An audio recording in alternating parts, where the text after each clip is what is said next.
हनुमान जी का जन्म त्रेता युग में हुआ था और वे श्री राम जी के समकालीन थे। हनुमान जी वानर राज सुग्रीव के सेनापति और उनके सलाहकार भी थे। साथ ही वे भगवान श्री राम के परम भक्त थे और लंका के युद्ध में रावण के खिलाफ श्री राम का साथ देकर युद्ध में विजय प्राप्त की और माता सीता को रावण के चंगुल से आजाद करवाया था। इसी प्रकार भीम का जन्म द्वापर युग में हुआ था और वे श्री कृष्ण जी के समकालीन थे। भीम भी महाबलशाली योद्धा थे। महाभारत के 5 पांडवों में भीम सबसे अधिक शक्तिशाली और बलवान थे। उनमें 1000 हाथियों का बल था और उस समय संपूर्ण पृथ्वी पर उनके समान शक्तिशाली कोई दूसरा नहीं था।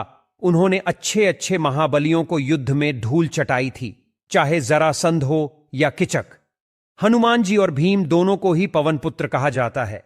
हनुमान जी बहुत ही बलशाली थे और उनको अजर अमर रहने का आशीर्वाद मिला है। इसीलिए जब तक यह धरती रहेगी, हनुमान जी साक्षात इस धरती पर रहेंगे और लोगों के कष्टों को दूर करते रहेंगे। महाभारत में एक बहुत ही रोचक प्रसंग आता है जब अलग अलग युगों के दोनों महान योद्धा हनुमान जी और महाबली भीम का सामना होता है। बात महाभारत काल की है। पांडवों को 14 वर्ष का वनवास और 1 वर्ष का अज्ञातवास मिला था। इस वनवास के दौरान एक बार पांडव किसी वन में रुके हुए थे। उस वन में एक सरोवर था। उस सरोवर में सुगंधित कमल के पुष्प लगे हुए थे जिनकी सुगंध चारों तरफ फैल रही थी। द्रौपदी को इन पुष्पों की सुगंध अपनी तरफ आकर्षित कर रही थी।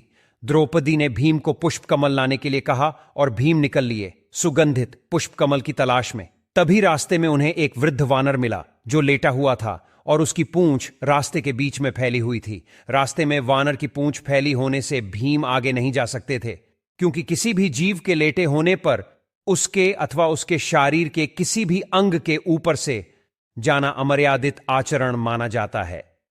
अपने रास्ते में वानर की पूंछ देखकर भीम ने वानर से अपनी पूंछ हटाने के लिए कहा। भीम की बात सुनकर वानर बोला, भाई, मैं तो राम जी का भक्त हूं, राम जी की कृपा से यहां लेटा हुआ हूं। आप चाहें तो मेरे या मेरी पूंछ के ऊपर से जा सकते हैं। भीमसेन को वानर की बात पसंद नहीं आई और उन्होंने गुस्से में वानर से अपनी पूंछ हटाने के लिए कहा। भीमसेन की बात सुनकर वानर बोला, भाई, मैं एक वृद्ध वानर हूं। मैं जब युवा अवस्था में था तो मैं भी बहुत शक्तिशाली था। अब मेरी उम्र हो चुकी है, आप मुझे थोड़ी देर विश्राम कर लेने दो। वानर ने कहा, आप तो पृथ्वी के सबसे शक्तिशाली व्यक्ति हो। मैं तो इतना कमजोर हूं कि मैं अपनी पूंछ भी नहीं हिला सकता, इसलिए आप ही मेरी पूंछ हटा दो और आगे चले जाओ।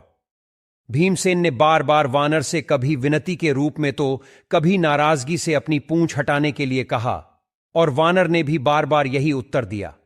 अंत में क्रोधित होकर भीमसेन ने वानर की पूंछ को अपने एक हाथ से उठाने का प्रयास किया, परंतु वह वानर की पूंछ को हिला भी नहीं सके।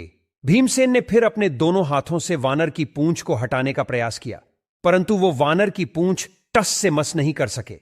भीम ने बार बार प्रयास किया, पर हर बार उन्हें असफलता ही हाथ लगी।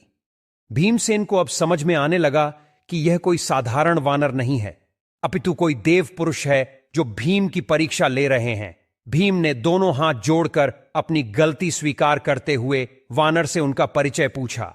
वानर ने अपना परिचय श्री राम के सेवक के रूप में बतलाया।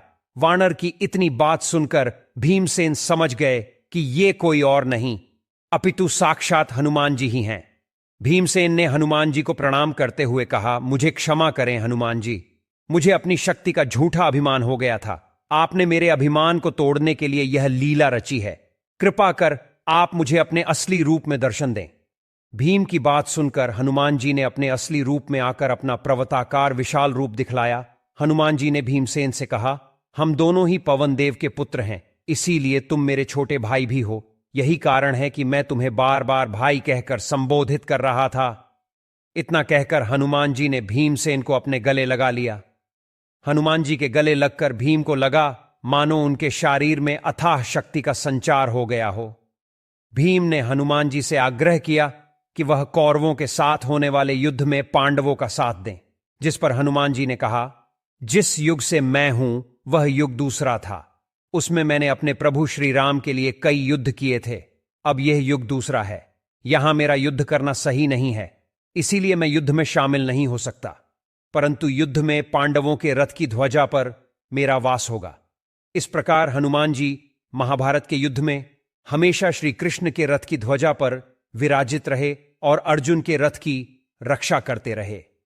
इस प्रसंग की सीख यह है कि अगर कोई व्यक्ति ताकतवर है तो उसे घमंड नहीं करना चाहिए। ताकत के साथ घमंड होगा तो व्यक्ति समाज में मान सम्मान प्राप्त नहीं कर पाता है। ताकत के साथ विनम्रता होगी तो व्यक्ति को हर जगह सम्मान मिलता है।